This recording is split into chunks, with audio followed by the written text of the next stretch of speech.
இவ்வளவு நாள் அண்ணன் இருந்த வரைக்கும் உங்க அண்ணி, இனிமே உங்களுக்கு எல்லாம் அம்மா. உங்க தாயாக இருந்து இந்த கட்சியையும் உங்களையும் கட்டி காக்க வேண்டியது என்னுடைய கடமை, பொறுப்பு.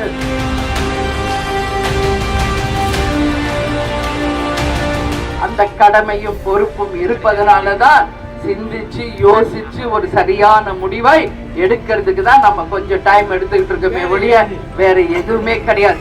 ஆனால் உண்மையாக சொல்கிறேன், உங்கள் விருப்பம் என்னவோ அதுதான் உங்களுடைய அண்ணியினுடைய விருப்பம். நீங்க யாருடன் கூட்டணி அமைக்க வேண்டும் என்று நினைக்கிறீர்களோ அதுதான் என்னுடைய எண்ணமும் என்பதை இந்த நேரத்தில் நான் உறுதியாக சொல்றேன். இங்க நிக்கிறீங்களே இவ்வளோ பேரு, தலைவர் சொல்ற மாதிரிதான் இங்க நம்ம விடுற மூச்சு காத்துல எங்கேயாவது ஜாதி மதம் இங்க இருக்கா? நாம் அனைவரும் ஒரே வீட்டு குழந்தைங்க மாதிரி, இது ஒரு குடும்பம் அப்படின்னு நம்ம நிலைநாட்டிக்கிட்டு இருக்கோம். அதனால சொல்றேன், இதுதான் உண்மையான விசுவாசம் மிக்கவர்கள். இங்க இருக்கீங்களா? உங்களுக்கு ஏதாவது சொன்னாங்களா, கொடுத்தாங்களா? ஏன் எல்லாரும் இங்க இருக்கீங்க? சொல்லிக்கு